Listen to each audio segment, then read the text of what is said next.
it's me, Allie, your melanin sister, and thank you so much for joining me on today's episode of Melanin Masterclass, where we refresh, renew, and reveal a new you for a life you love. On today's episode of Melanin Masterclass, we're going to be talking a little bit about COVID-19. COVID-19 and stress. Lord, we are so stressed. That's a ridiculous face, but you got it, right? What a year 2020 has been. I mean, it's like one of those movies that you watch all your life and you never thought something like that would happen. However, 2020 is here, COVID-19 is here, and we have to come together as a community and figure out how we're going to continue to move past this. There are lots of economic issues that has risen out of COVID-19, lots of social issues, and I'm telling you, as a therapist, I have seen people coming in for physical disabilities that has also been mentally affected by COVID-19. I've had patients who have not seen family members in 3 months. So hard. Now, all this helps and encourage stress and helps build up stress. Now, stress can be positive, stress can be negative. Now, some of our positive stressors, I've seen people have taken up more exercise. In my community, I see a lot more people outside walking, doing bike riding, and all those things. So we do have some positives out of this COVID-19 pandemic. However, we cannot negate the fact that there are some people suffering in silence and the stress levels are very high right now.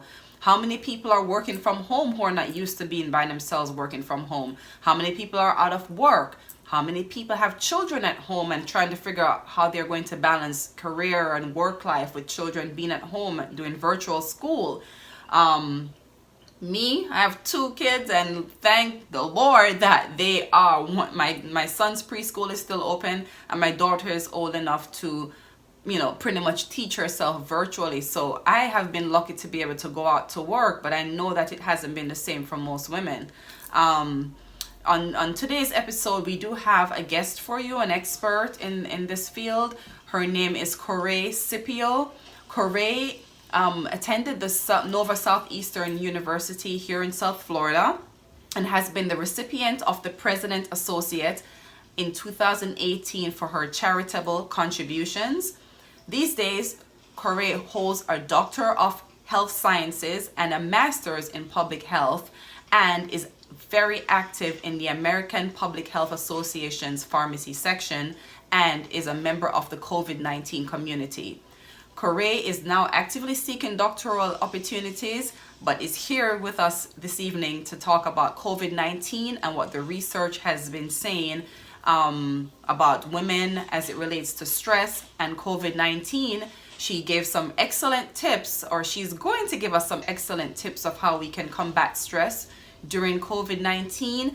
And make sure you watch the video to the end, because she's also going to talk about some resources that if our stress levels are too much for us to handle, we've got to get ourselves help. And I'll post them below in the description, but of course I'd love for you to just hang out to the end of the video. Okay, so without further ado, here's Cuoree Sippio, and we'll talk about COVID-19. Hi, Cuoree. Guys, we have Cuoree Sippio here with us, and she's here. We're here to talk about COVID-19. Thank you so much for joining us, Cuoree. We are so excited for having me. You. So COVID-19, huh? It is. Oh my goodness. I've never seen anything. I mean, 2020 just needs a redo. If it was a sheet of music, it would be all over the place. Oh my goodness. Yeah. So, Cuoree, tell us a little bit about yourself and what you do. What are your qualifications, and what do you do with COVID-19? What's going on down there in the Department of Health? Yes.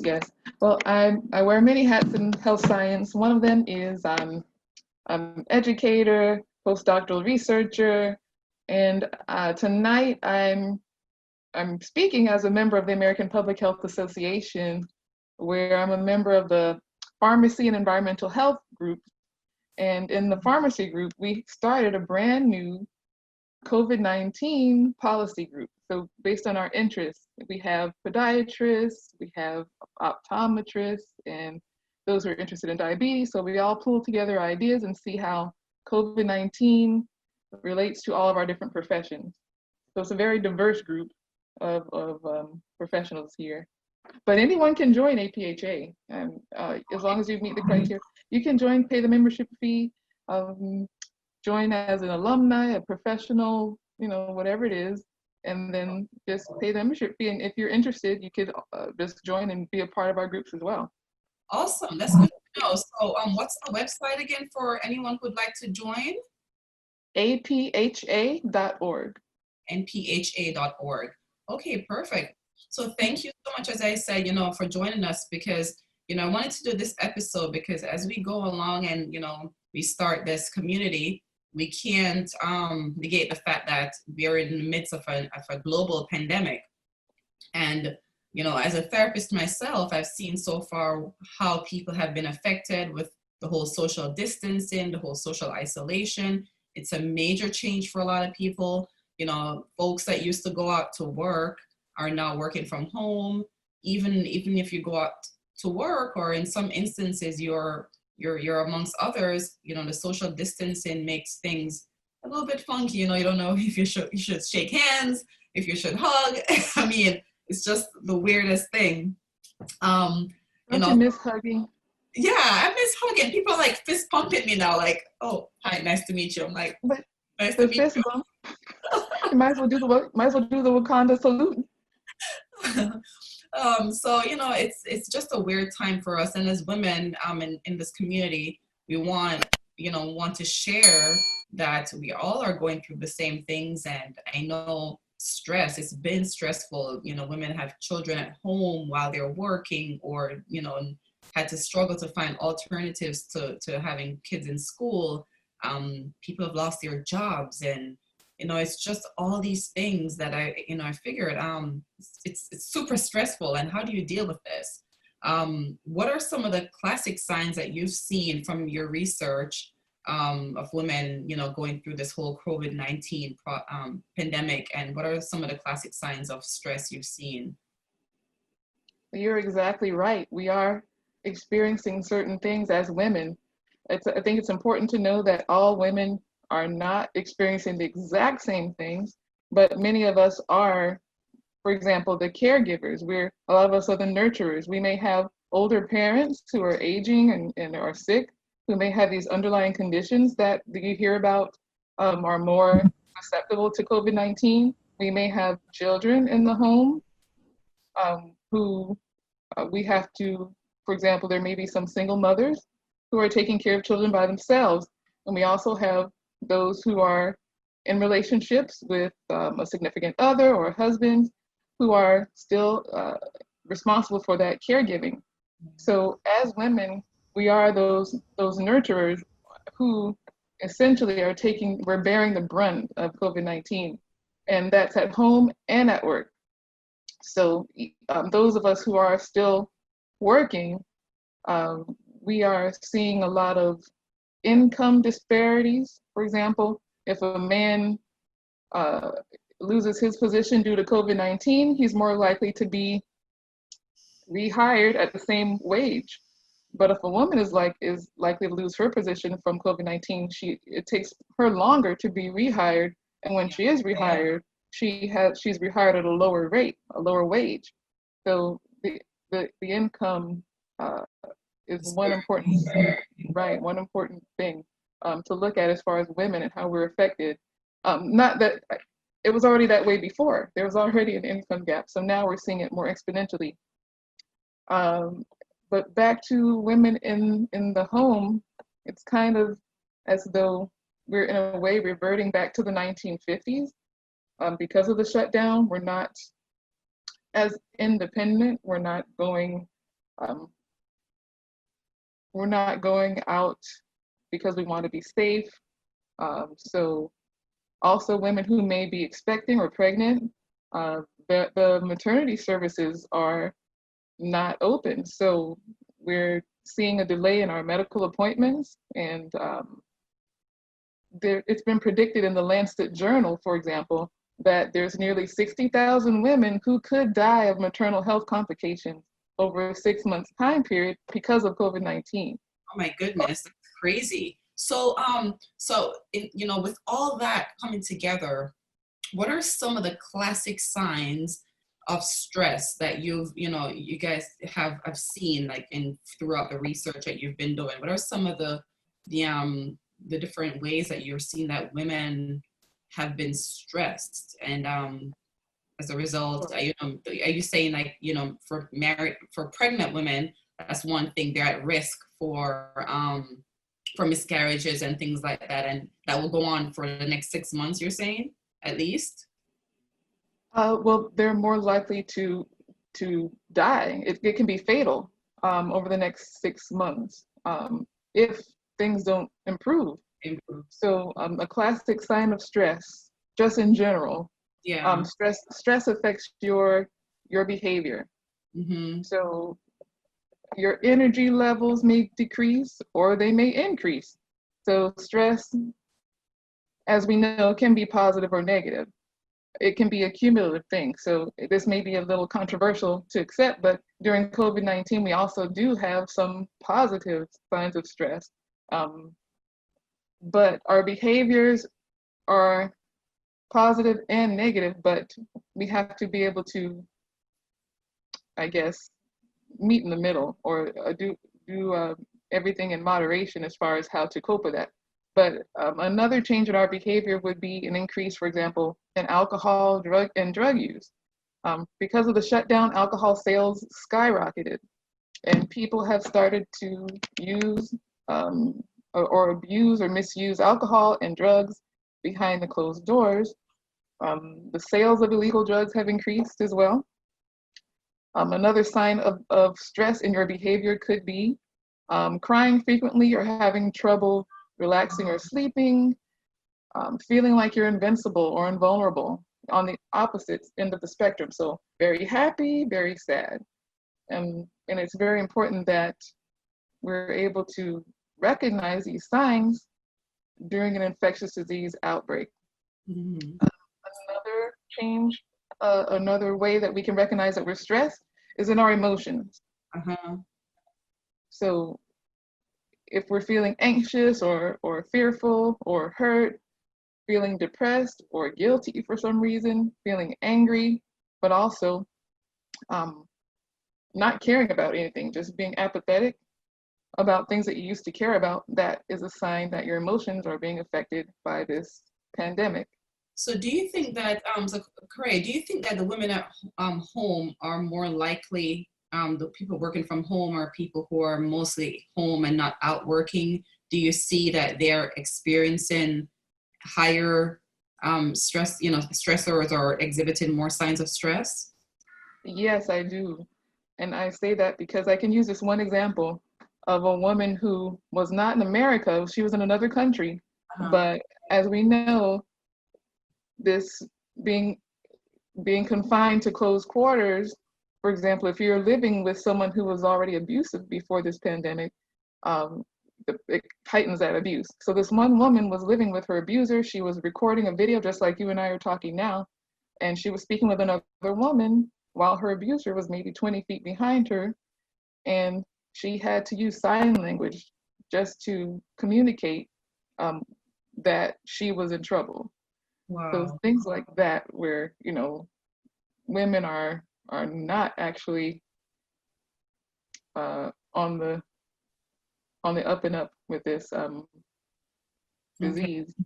Okay. Each situation is different, but you're saying, the women don't have any, they're stuck at home most of the time. So when they used to go out into the community, visit a friend, or can get away, all these stressors that might be in the home, they have to cope with that, because really they're not going out as much as they could before. So people who are under, homes where there's domestic abuse and things like that, they have to be with their abuser more, probably. So I do understand that. Yeah. What are some of the just talking with you, I had no idea that they even had COVID-19 task forces. So what is a COVID-19 task force, and why was that developed? Oh yes, the COVID-19 task force is the White House task force. So there's members, I think it's about 27 members of the White House COVID-19 task force. And of those 27, there are only 2 women, and that's Dr. Deborah Birx, who you might see every now and then speak to the public. And then there's Seema Verma. She is the administrator of the Centers for Medicare and Medicaid Services. Uh-huh. And so those are the 2 women who are on this coronavirus task force. They're the ones who speak to us when there's a breaking news panel that's about to give us the latest information about COVID-19, give us the data for the different states and the cases, the case fatalities. So I mean, with all the bad news on TV, do you think it's important for us to watch the news? Do you think are we getting the real information out there from watching the news, or should we look for information elsewhere online? Is there a more genuine and reliable source of information that we can use to track this COVID-19 pandemic? Yes, that's a great question. And that actually has to do with one way to relieve stress. We should not be watching the news as much as we have been watching it, because the news is a source of stress, and there's a lot of conflicting information and misinformation because it's a new virus. So it's not that the task forces are deliberately misinforming us, it's just they can't keep up with the changes. And so those credible sources of information as far as dealing with stress or dealing with the facts of COVID-19. Dealing with COVID-19, other credible sources could be your state Department of Health. And if you go, I believe, to the Florida Department of Health website, there's updates as far as, for example, Miami now being the epicenter, or being compared to Wuhan, China, as the epicenter for Miami, Florida.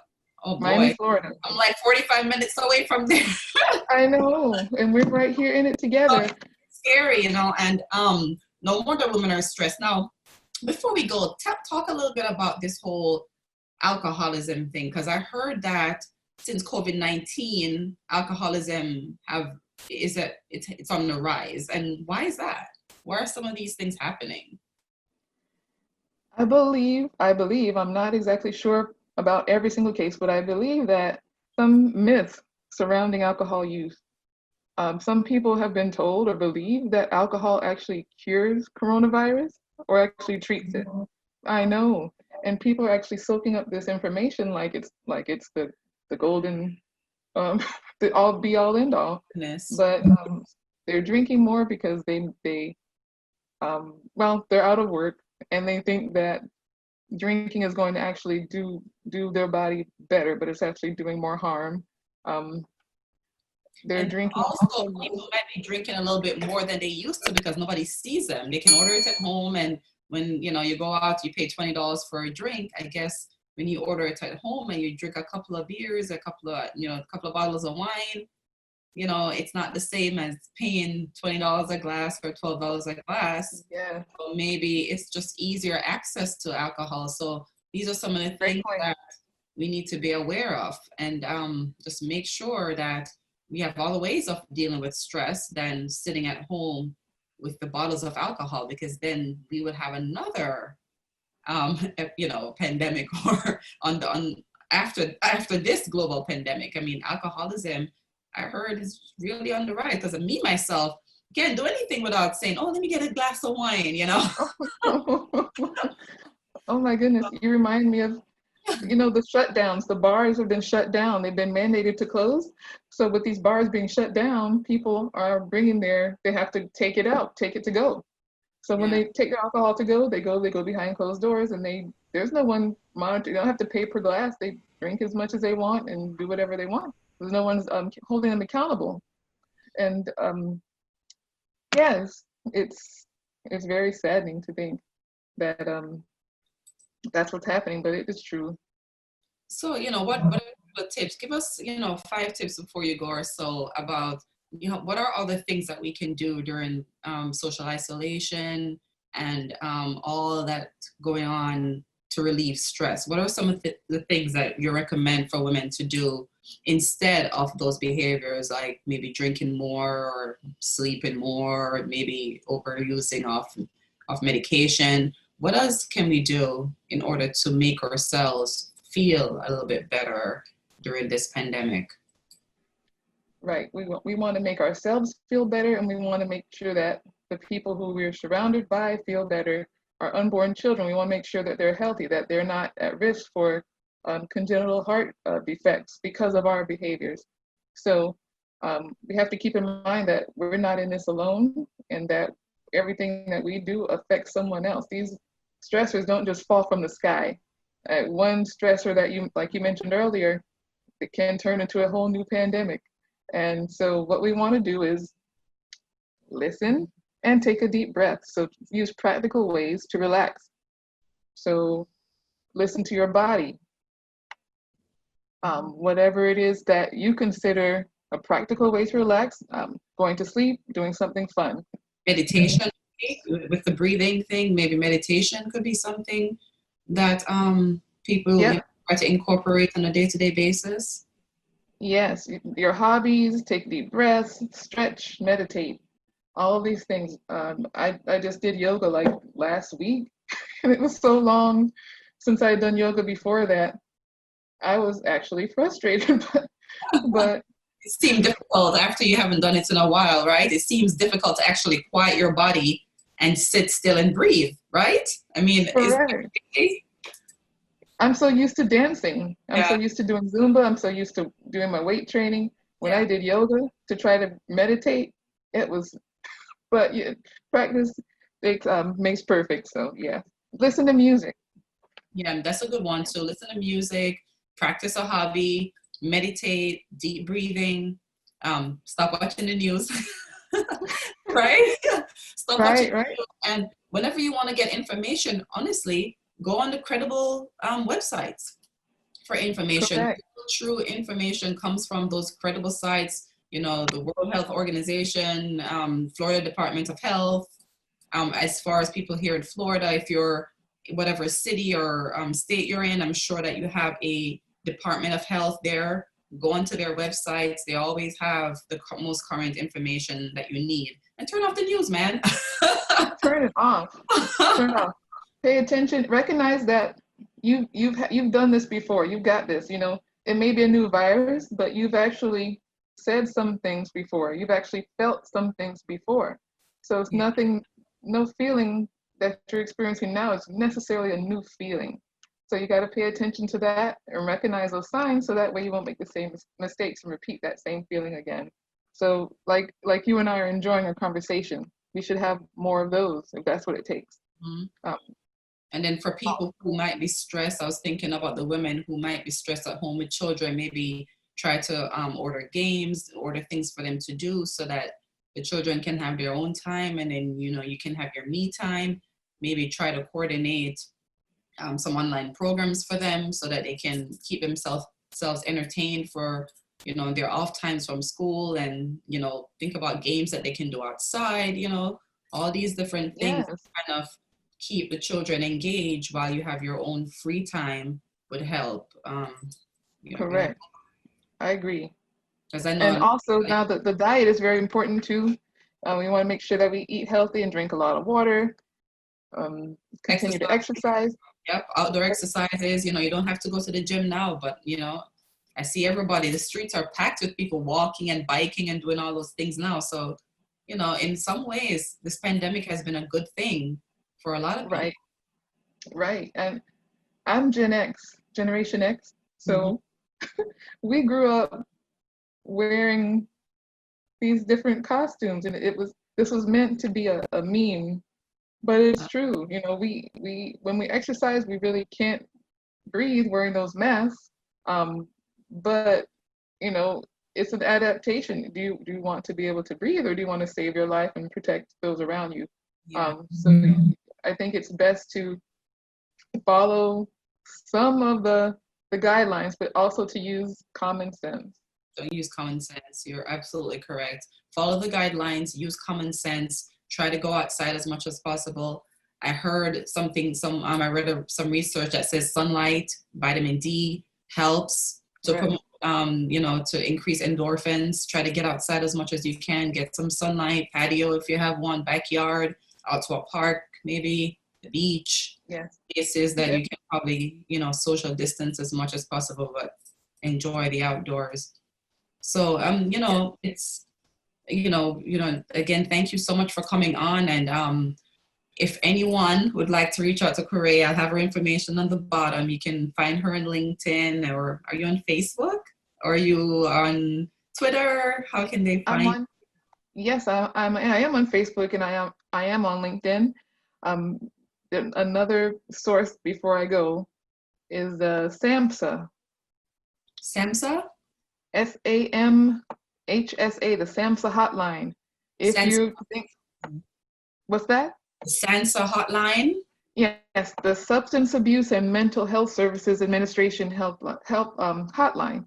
So the good news is that most of us can positively deal with these effects of the pandemic. Most women were able to adapt.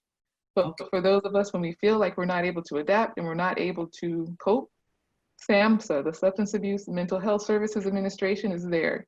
Um, and if you feel like you need to get help, call these hotlines. Also, the National Suicide Prevention Lifeline is a toll-free number. Um, so don't be afraid to Seek help. use those You to know, 'cause seek help. Yeah. we can talk about all these things to prevent and this, but the fact is that some people do feel stressed, and this stress may lead to depression and other worse conditions. Right. Thank you so much for presenting those websites, the SAMHSA website and the national website for suicide prevention. Yes. Yes. Correct. So very good. Thank you so much for letting us know about that, because it's really important. And I'm telling you, people watching this today, they can truly relate to what we're saying, because I mean, so many days, like whether it's a kid screaming, whether it's, you're being scared to go out. I mean, all these things just, it just triggers your stress hormones so much where, sometimes you don't know what to do. So, Yeah. We need those beaches, and those people, the other experts in infectious disease and the microbiologists, they'll tell you the beaches are exactly what we need. We need that sunshine, like you said, and that fresh air. So yes, wear you your can find me on. wear your mask there, and then you can take it off on your stomach. Right. If you find me on Facebook, you might see me doing some dances or doing on the beach. I'm telling you. See, I mean, that's the way to go. That's all we have, and as a community, we are all going through it. We're all stressed, and we have to just deal with it together. Feel free to comment in the comments below. How do you deal with stress? What tips that you might have for each other to cope with COVID-19? Whatever it is that you guys feel is necessary to talk about, and kind of help each other as a community. I encourage you to do so below. Cory, thank you so much for chatting with us, and we're both available if you have any questions. We'll be more than happy to help or to answer those questions. I'll put all the information below, but first make sure you subscribe and like this video if you do, and thank you so much. Bye. See you next time. See you next time.